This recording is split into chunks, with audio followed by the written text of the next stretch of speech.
Om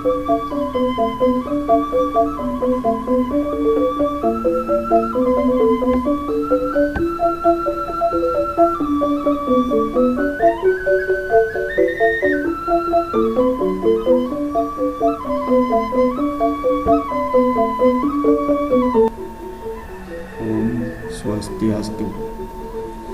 Selamat pagi anak-anak. Kita ketemu kembali dalam aktivitas pembelajaran yang mana selama ini anak-anak sudah liburan, ya kurang lebih 1 bulan berlibur. Nah, kini kembali ke aktivitas biasa, yaitu kegiatan pembelajaran. Nah, janganlah lagi mengingat-ingat apa yang dilakukan saat liburan. Nah, anak-anak, sedianya nih sekarang rencananya kita akan melakukan tatap muka terbatas. Nah, namun demikian karena kondisi keadaan saat ini masih pandemi COVID ini masih mengganas begitu. Nah, sehingga tatap muka kita tunda, ya, tidak bisa dilaksanakan. Nah, terpaksa kita kembali lagi melakukan pembelajaran secara daring, ya. Nah, sebelumnya Pak perkenalkan dulu nama Bapak, ya, Anak Agung Oke Suwardani, ya, asal dari Satria Kawan Kelungkung, ya. Saya jadi Pak dari Kelungkung. Mungkin ada anak-anak yang asalnya dari Kelungkung, Satria. Silakan nanti kalau pulang kampung boleh, ya, mampir-mampir ke rumah Bapak.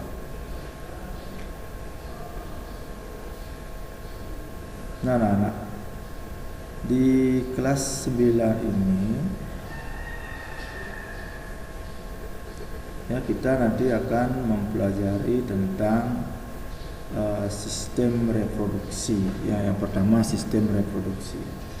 Nah, apa saja persiapan-persiapan dari nanti anak-anak dalam mengikuti pembelajaran daring IPA ini, ya, yang perlu anak siapkan nanti. Nah, di mana dalam pembelajaran daring ini metode yang media yang Pak pakai nanti gabungan antara WhatsApp, Google Classroom, nanti bisa pakai Zoom meeting, ya. Kemudian untuk tesnya nanti pakai Google Form.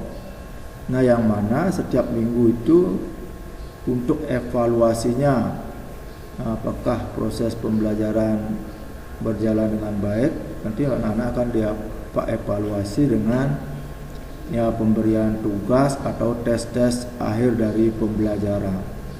Nah, jadi akhir dari materi nanti selalu diberikan tugas atau tes yang sudah tentu itu dikumpulkan nanti secara langsung pada akhir jam pelajaran IPA, itu harus dikumpulkan.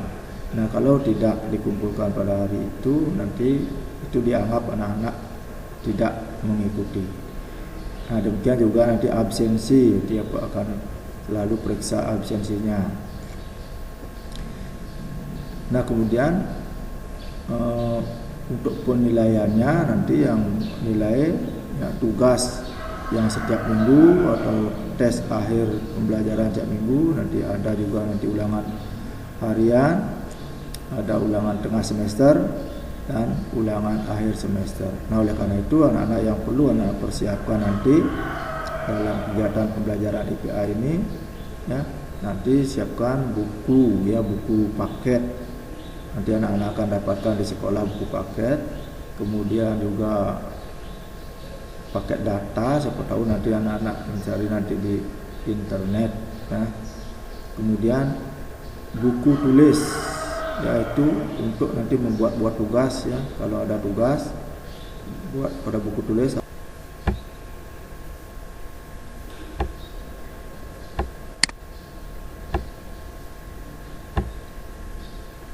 Nah, inilah nanti yang akan menjadi penilaian anak-anak pada akhir semester, ya. Kehadiran, tugas, atau tes setiap hari, setiap minggu, ulangan harian, ulangan tengah semester, dan ulangan akhir semester.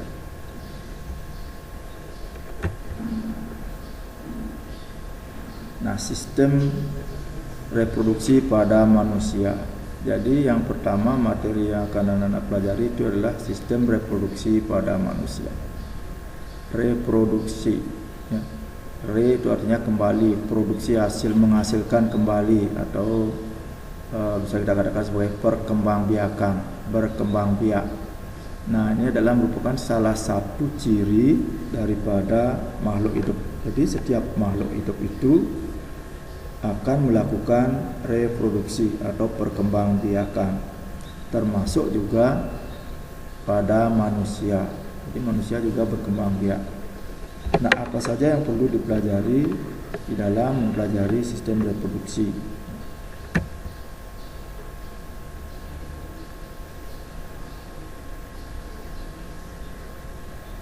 Nah, nanti ada 5 hal yang perlu kita dalami di dalam belajar tentang reproduksi pada manusia. Ya. Yang pertama itu adalah tentang pembelahan sel. Nah, kenapa pembelahan sel? Karena reproduksi itu yang terlibat nanti dalam reproduksi adalah sel. Ya. Jadi dari sel terus mengalami pembelahan sehingga nanti menjadi organisme. Kemudian yang kedua,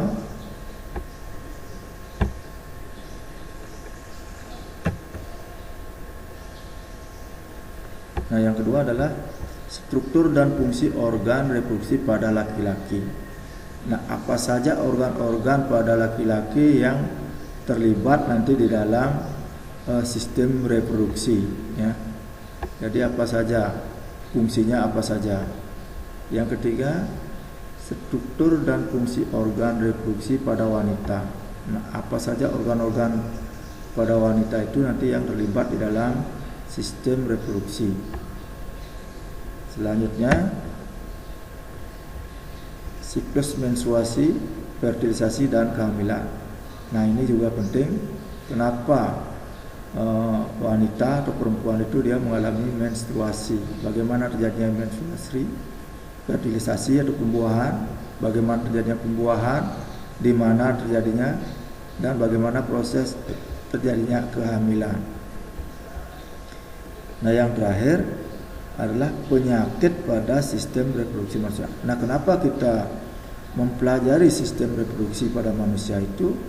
Ini tidak lain arahnya adalah untuk mengantisipasi, ya, untuk mengantisipasi penyakit yang ditimbul pada sistem reproduksi. Nah, penyakit inilah yang sekarang ini, saat-saat ini sangat mematikan, ya, sangat banyak juga mematikan bagi manusia, yaitu penyakit pada sistem reproduksi. Oleh karena itu kita secara dini harus mengetahui, mempelajari, nah, dengan tujuan untuk mengantisipasi supaya kita tidak nanti terjangkit atau mengidap penyakit pada sistem reproduksi. Nah, inilah 5 hal yang akan kita pelajari nanti di dalam pembelajaran tentang sistem reproduksi pada manusia.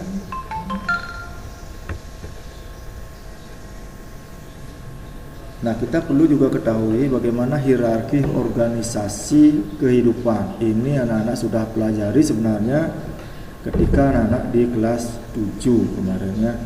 Bagaimana hierarki organisasi kehidupan? Coba kita lihat. Organisme. Jadi ada bermacam-macam organisme, yang dalam hal ini kita pilih adalah manusia, ya. Ada hewan, ada tumbuh-tumbuhan, ya. Nah, jadi kita pilih organismenya adalah manusia. Nah, manusia ini disusun oleh apa saja?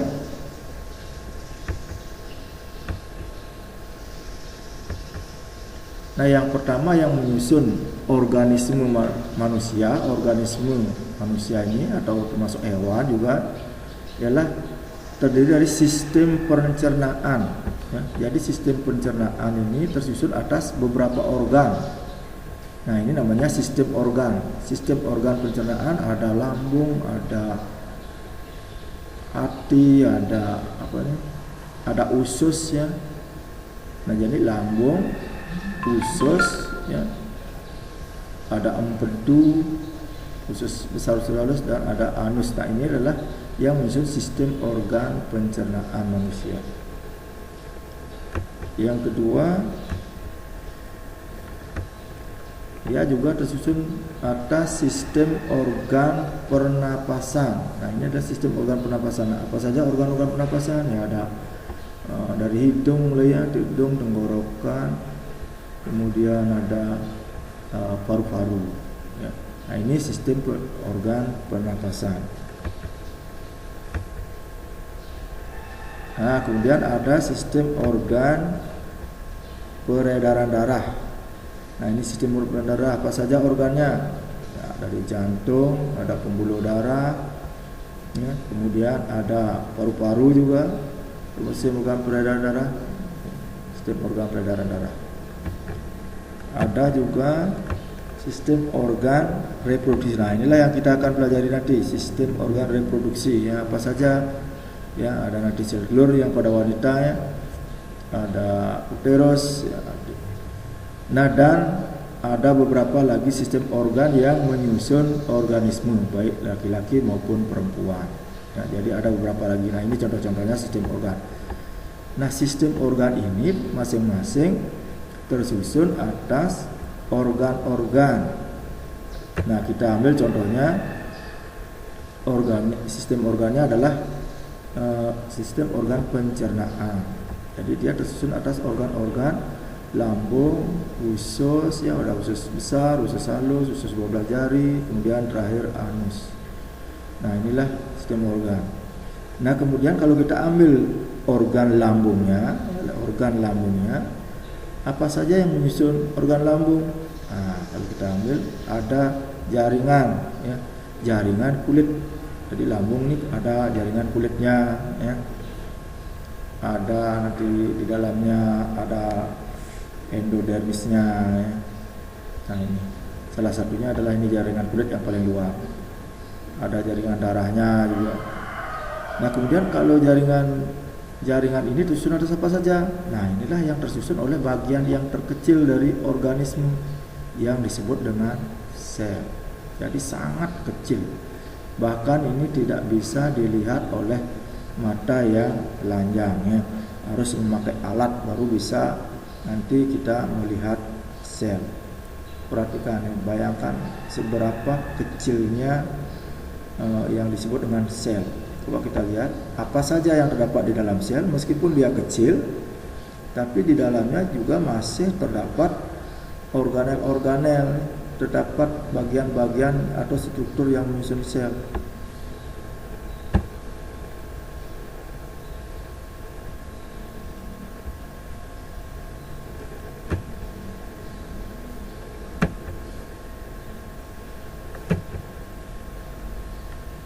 Nah, inilah organel-organel, bagian-bagian yang menyusun daripada sebuah sel. Ini kita ambil contohnya adalah sel hewan, ya, termasuk sel manusia.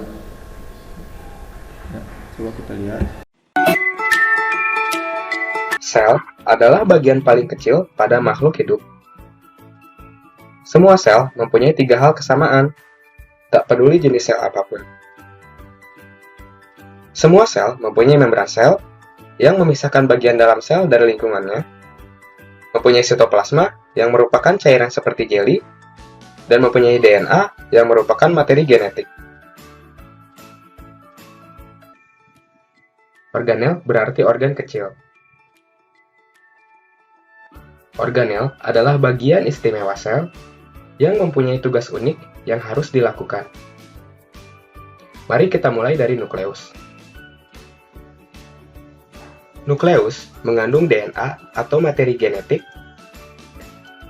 Kromatin adalah bentuk benang kusut atau tidak beraturan di DNA yang ditemukan di dalam membran nukleus. Saat sel siap untuk membelah, DNA dipadatkan menjadi struktur bernama kromosom.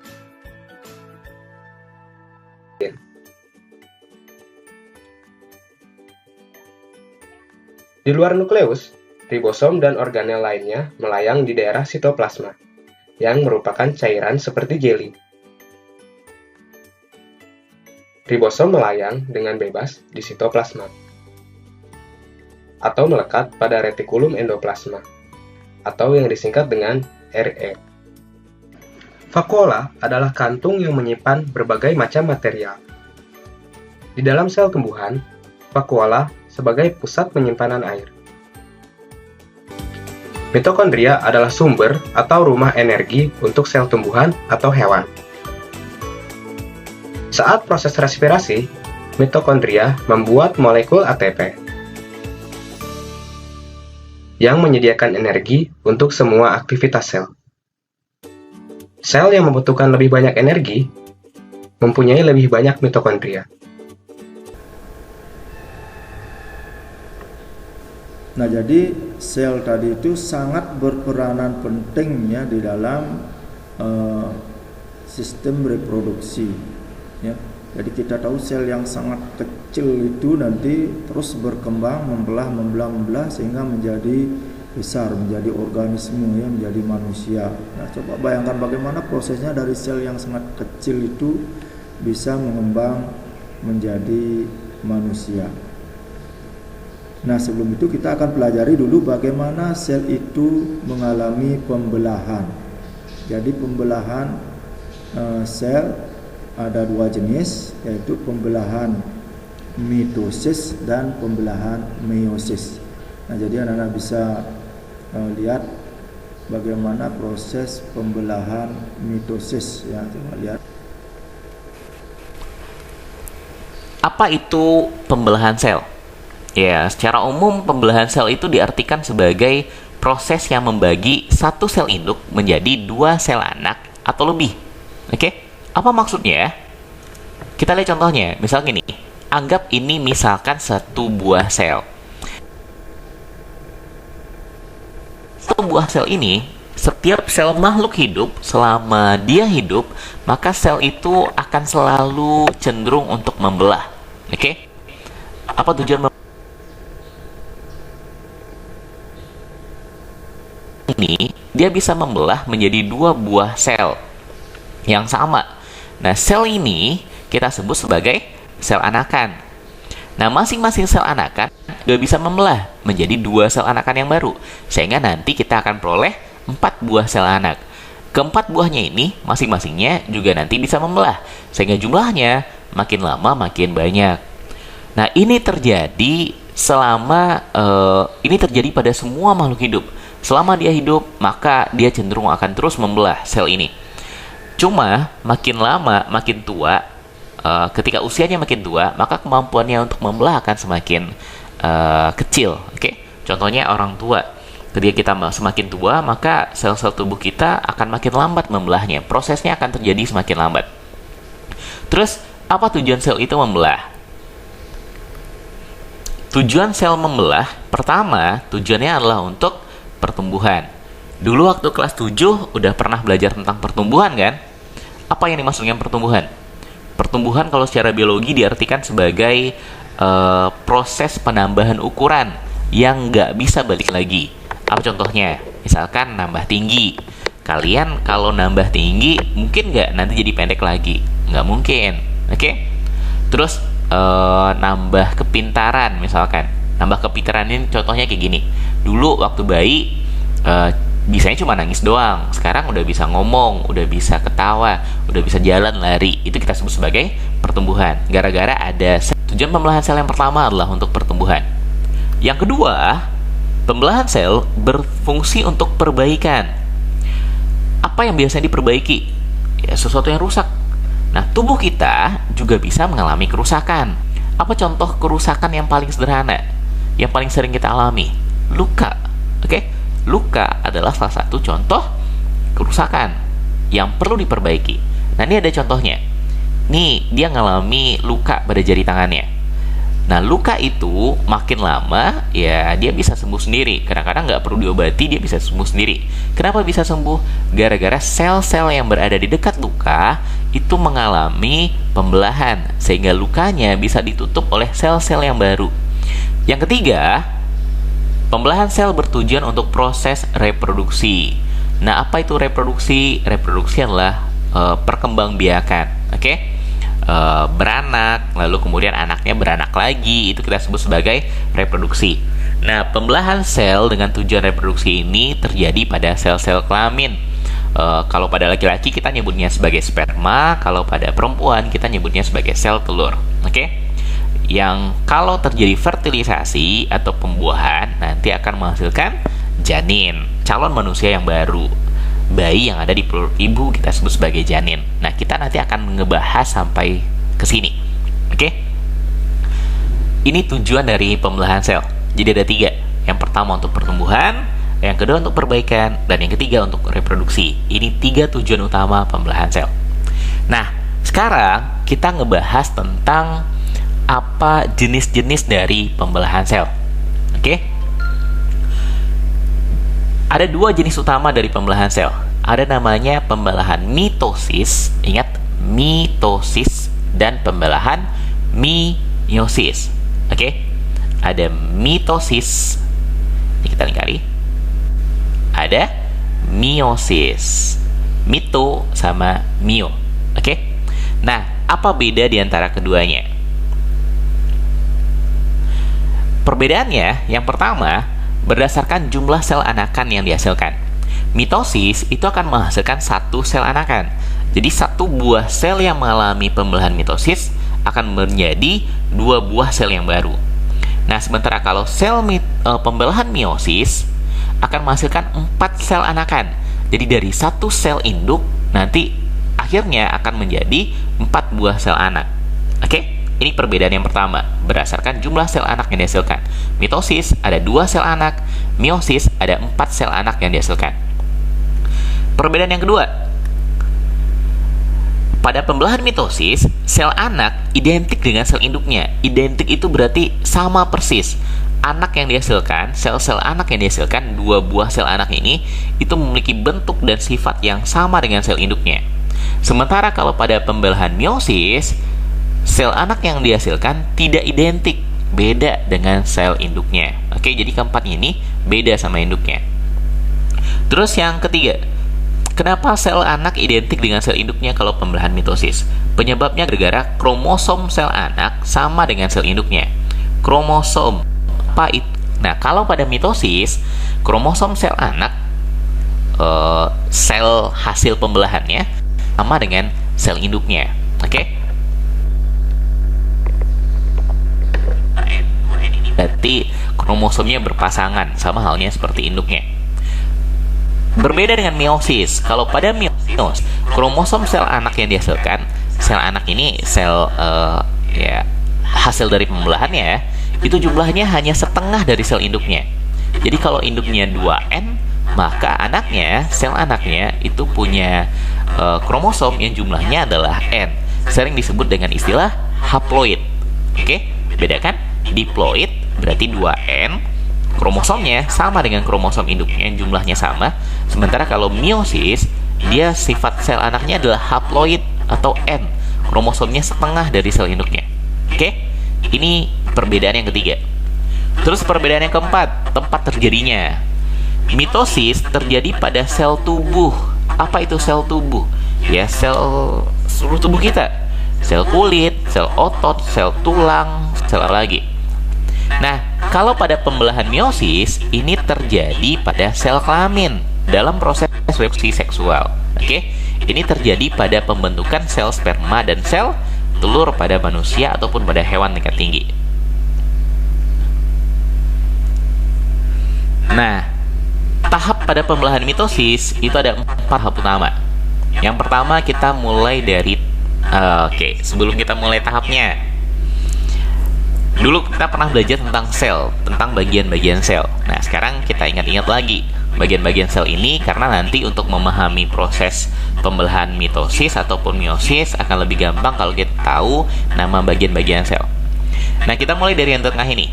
Jadi tengah ini namanya adalah nukleus atau inti bahasa Indonesianya. Ini inti. Apa yang ada di dalamnya? Di dalam inti ini terdapat kromosom. Oke? Kromosom sebagai pembawa materi-materi genetik. Nah, inti ini dibungkus oleh membran inti namanya. Kalau nggak ada membran intinya, akibatnya intinya nanti akan tercerai-berai, terserak di semua bagian sel. Oke? Jadi dia dikumpulkan, dibungkus oleh membran inti. Jadi bagian luar inti ini kita sebut sebagai membran inti. Dalamnya kalau kayak gini jadi nggak kelihatan karena ada membran intinya. Nah, kemudian di luarnya ini ada berbagai organel sel. Kita mulai dari sitoplasma. Jadi cairan sel yang ada di dalam sel ini, nanti ada cairan disebut sebagai sitoplasma. Dan organel-organelnya ini melayang di dalam cairannya. Yang pertama ada namanya, kita mulai dari yang atas, ada namanya aparatus Golgi. Yang ini. Terus ada namanya mitokondria. Terus ada namanya lisosom. Terus ada namanya retikulum endoplasma. Ada retikulum endoplasma halus, ada retikulum endoplasma kasar. Terus ada ribosom, titik-titik ini ribosom. Terus ada yang namanya sentrosom. Nah, di antara semua organel sel yang berperan paling penting, yang berperan penting pada proses pembelahan itu ada dua. Yang pertama inti, nukleus, dan yang kedua adalah sentrosom. Dua hal ini yang nanti akan berperan penting dalam proses pembelahan. Nah, apa fungsinya? Sekarang kita lihat. Oke. Pada pembelahan mitosis, proses pertama disebut sebagai profase. Oke? Ini gambar sel yang tadi. Ini tadi intinya, terus yang ini adalah sentrosom. Oke? Tadi sentrosomnya cuma ada sepasang sentriol. Jadi masing-masing ini nanti disebut sebagai sentriol. Oh, lowbat. Kita pause dulu ya. Oke, kita lanjutkan. Kenapa yang terjadi? Kenapa sentrosomnya jadi dua pasang? Padahal tadi awalnya cuma sepasang. Nah, pada tahap profase ini ada beberapa hal yang terjadi. Yang pertama, yang terjadi pada proses profase itu yang pertama adalah ini. Benang-benang kromatin memadat membentuk kromosom. Jadi di dalam inti itu materi-materi genetik berada dalam bentuk benang-benang kromatin yang halus. Nah, sebelum terjadi pembelahan pada proses profase, benang-benang kromatin tadi memadat, menebal, membentuk kromosom. Biasanya kadang-kadang kromosom ini dilambangkan dengan X. Oke? Digambarkan, tapi emang gambarnya berbentuk seperti huruf X. Oke? Dia menebal, membentuk kromosom. Itu yang pertama yang terjadi. Yang kedua, membran inti, kan inti tadi dibungkus oleh sebuah membran. Nah, membran inti pada proses profase dia mulai rusak menjadi bagian-bagian kecil. Rusaknya karena emang sengaja. Jadi sengaja dia berubah menjadi lebih kecil, menjadi bentuk fragmen, bagian-bagian yang kecil. Oke? Akibatnya apa? Akibatnya ketika dia rusak, ketika dia menjadi bagian-bagian yang kecil, nah si kromosom yang berada di inti bisa keluar. Oke? Terus yang ketiga yang terjadi, sentrosom tadi membelah sehingga jadi dua pasang sekarang, lalu memisah menjadi kutub yang berlawanan. Sepasang sentrosom, kalau di sini menuju ke atas, sepasang lagi menuju ke bawah. Lalu kemudian mereka terhubung dengan yang namanya gelondong pemisahan atau benang spinel. Jadi yang warna kuning mirip benang ini kita sebut sebagai benang spinel atau gelondong pemisahan. Oke? Benang spindel, sorry. Nah, nanti berfungsi untuk menarik kromosom. Oke? Itu tahap yang pertama. Namanya adalah tahap profase. Nah, sekarang kita lanjut ke tahap berikutnya disebut dengan tahap metafase. Nah, si membran intinya kan udah hilang. Maka si kromosomnya udah bebas berada di dalam sel, udah berada di luar inti, nggak lagi ada di dalam inti, tapi di dalam sitoplasma dia sekarang. Nah, pada proses metafase, satu hal yang utama terjadi itu adalah yang pertama, sentrosomnya udah berada di kutub. Yang satu ada di atas, yang satu ada di bawah. Oke? Kemudian, si kromosom-kromosomnya ini berjejer di tengah. Persis berada di tengah-tengah yang disebut sebagai bidang pembelahan. Kenapa disebut dengan bidang pembelahan? Karena garis ini tempat dia membelah nanti. Pas selnya terbelah nanti berada di garis ini.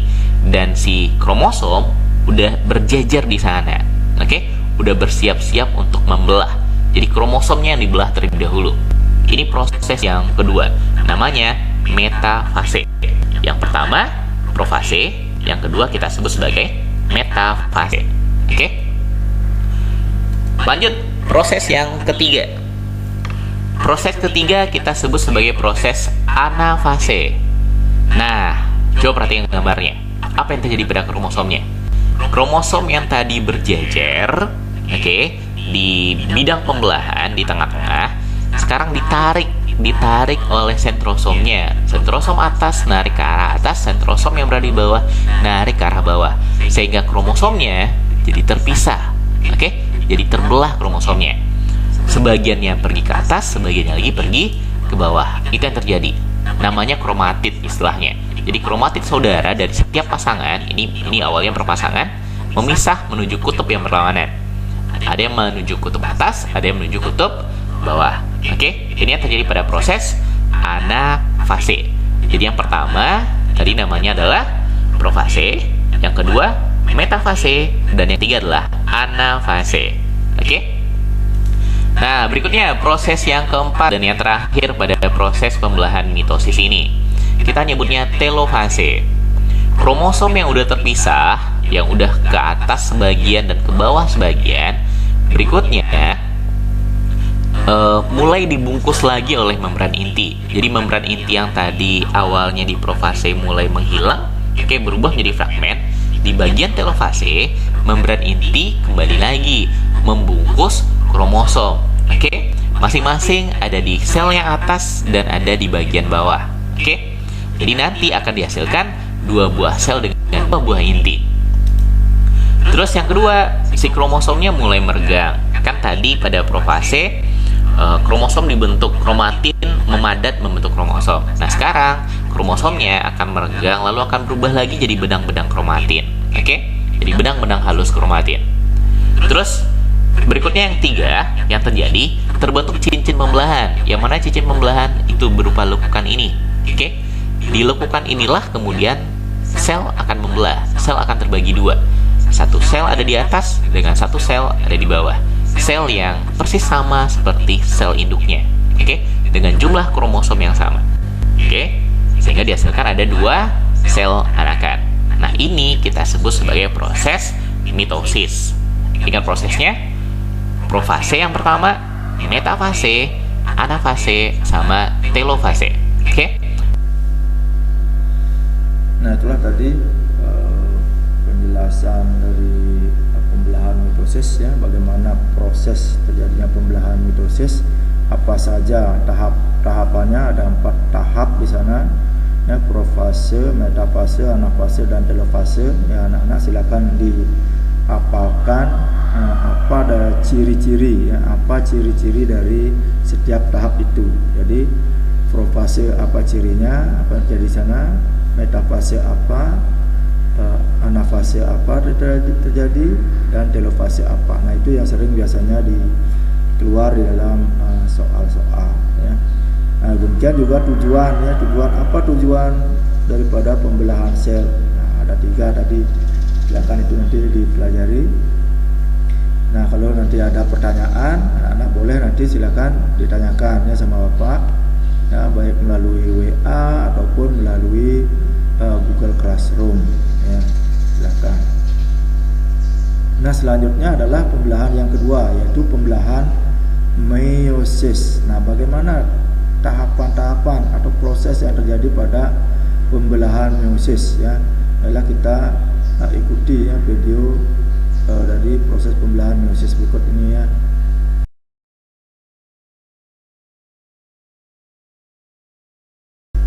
Nah, kalau pada pembelahan meiosis, ini tahapnya agak sedikit lebih banyak.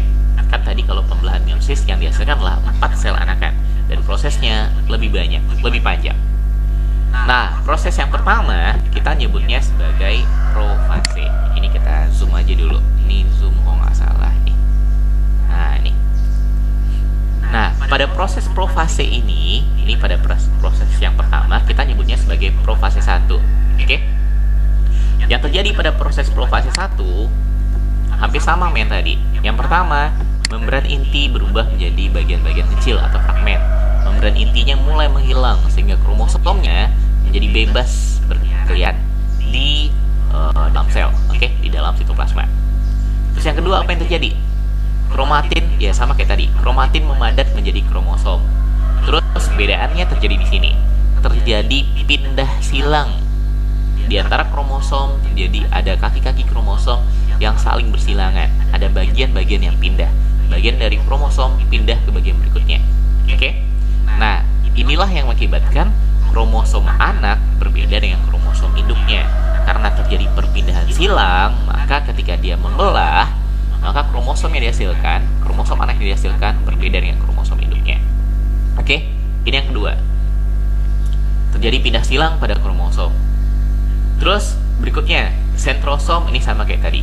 Terbentuk sentrosom, sentrosomnya membelah sehingga terjadi dua pasang, lalu kemudian memisah menuju kutub. Yang satu ke kutub bawah, yang satu ke kutub atas. Terus terbentuk gelondong pembelahan atau benang spindel istilahnya. Oke? Ini proses yang pertama. Kita nyebutnya sebagai proses profase. Oke? Terus yang kedua disebut sebagai proses metafase 1. Kalau tadi profase 1, yang kedua disebut dengan metafase 1.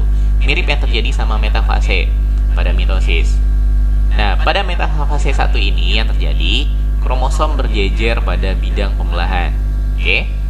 Jadi kromosom yang udah keluar dari intinya udah nggak ada lagi, lalu kemudian berjejer. Terus sentrosomnya, nih sentrosom itu udah ada pada kutub dan bersiap-siap menarik kromosom. Oke? Terus tahap ini nanti dilanjutkan oleh tahap ketiga yang kita sebut sebagai anafase 1. Nah, pada proses anafase, kromosom yang udah berjajar ditarik oleh sentrosomnya ke atas dan ke bawah sehingga terpisah dua. Oke? Kromosom homolog memisah dan bergerak ke kutub. Terus proses yang keempat adalah proses telofase. Pada proses telofase, membran inti mulai terbentuk kembali, mulai terbentuk membran inti. Oke? Lalu kemudian terbentuk lekukan untuk membagi sel menjadi dua. Ada lekukan, nih lekukan ini tempat nanti sel akan membelah. Oke? Terus kemudian ya sama seperti tadi, ini nanti akan menebal. Ini nanti akan menebal.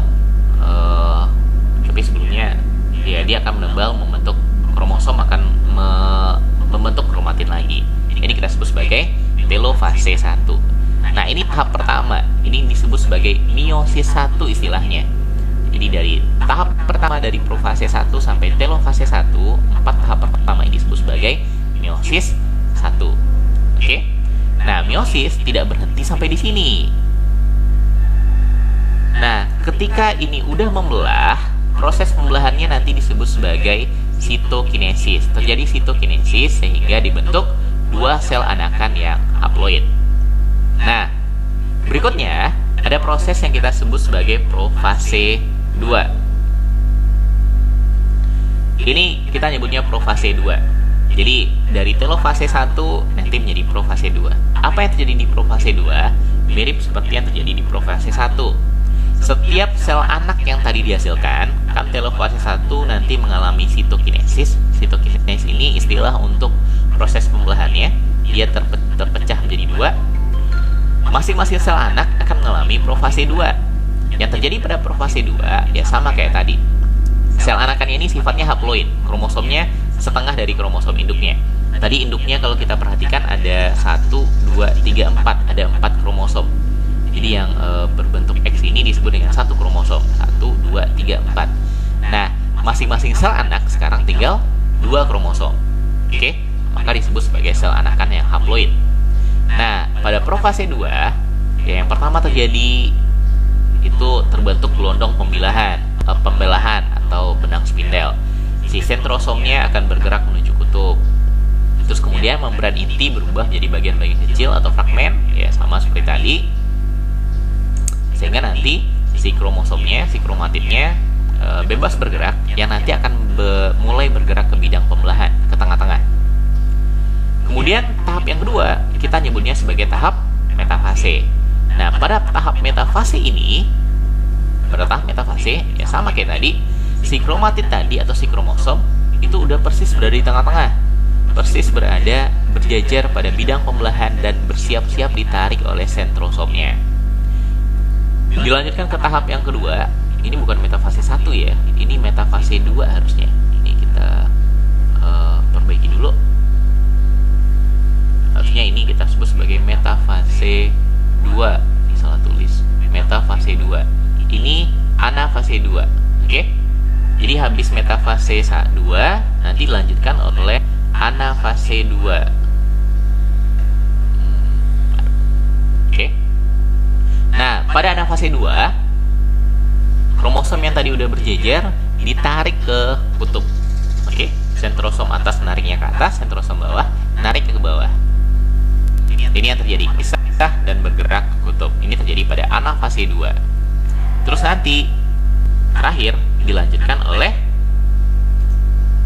telofase 2. Nah, ini salah tulis lagi nih. Telofase 2. Nih. Apa yang terjadi pada telofase 2? Terbentuk nukleus. Oke?